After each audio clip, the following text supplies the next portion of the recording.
নমস্কার বন্ধুরা, recruitment update YouTube চ্যানেলে সকলকে স্বাগত জানিয়ে আজকে 23/12/2023 পশ্চিমবঙ্গের সরকারি কর্মচারীদের ডিএ নিয়ে যে আন্দোলন চলছে সেই ডিএ দাবি সংক্রান্ত একটি গুরুত্বপূর্ণ আপডেট রয়েছে। আসুন এই সংক্রান্ত আপডেট দেখে নিই বিস্তারিত কী রয়েছে। তো মহার্ঘ ভাতা বা ডিএর নিয়ে সরকারি কর্মচারী সংগঠনের ধর্ণা অবস্থানের সময়সীমা কমিয়ে দিল হাইকোর্ট। 24শে ডিসেম্বরের পরিবর্তে আজ শনিবার 23শে ডিসেম্বর পর্যন্ত এই ধর্নার অনুমতি পেয়েছে সংগ্রামী যৌথ মঞ্চ।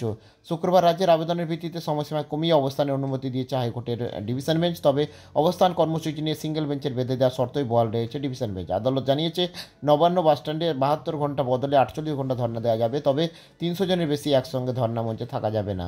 একসঙ্গে আদালত জানিয়েছে দূষণ নিয়ন্ত্রণ বিধি মেনে করতে হবে অবস্থান আন্দোলন এবং জাতীয় সড়কের ওপর যাতে কোনো রকম প্রভাব না পড়ে সেটাও খেয়াল রাখতে হবে বলেও নির্দেশ দিয়েছে আদালত। পাশাপাশি আইনশৃঙ্খলা নিয়ন্ত্রণের প্রয়োজনীয় বিধি আরোপ করতে পারবে হাওড়া পুলিশ কমিশনারেট। অন্যদিকে আপার প্রাইমারি ইন্টারভিউয়ের দাবিতে কালীঘাটে বিক্ষোভ দেখায় কয়েকজন, এবং এই প্রসঙ্গে শিক্ষামন্ত্রী বলেন যে বিক্ষোভ কিছু কিছু রাজনৈতিক দলের প্রয়োজনে কোথাও না কোথাও চালানোর চেষ্টা হচ্ছে। আমরা ধারণা যখন 3 থেকে 4 ঘরে কটায় আসন পাবে সেক্ষেত্রে হয়তো বিক্ষোভের কোনো থাকবে, তো যাই হোক, এটা তো আলাদা ব্যাপার।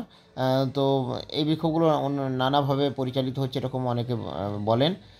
তো যাই হোক, সেই যে মানে ডিএ সংক্রান্ত দাবি নিয়ে যে দাবি, সেই দাবিতে কিন্তু সিঙ্গেল বেঞ্চের নির্দেশকে চ্যালেঞ্জ করে প্রধান বিচারপতি ডিভিশন বেঞ্চের দ্বারস্থ হয়েছিল রাজ্য আদালত। রাজ্যের দাবি সিঙ্গেল বেঞ্চের নির্দেশকে হাতিয়ার করে চরম বিশৃঙ্খলা করছে আন্দোলনকারী সংগঠন, এবং মধ্যরাত থেকে ধর্না চলছে। গতকাল মুখ্যমন্ত্রীর মহার্ঘ ভাতা বৃদ্ধির কথা ঘোষণা করেছেন, কিন্তু এতে আন্দোলনকারীরা খুশি নন। আন্দোলনকারীদের অভিযোগ হাইকোর্টের সিঙ্গেল বেঞ্চের নির্দেশ থাকা সত্ত্বেও তাদের আটকাতে ব্যবস্থা নিয়েছিল পুলিশ। যে নির্দিষ্ট জায়গায় আন্দোলনকারীদের ধর্নায় বসার কথা ছিল সেই জায়গাটা ভরিয়ে দেওয়া হয় বেসরকারি বাসে।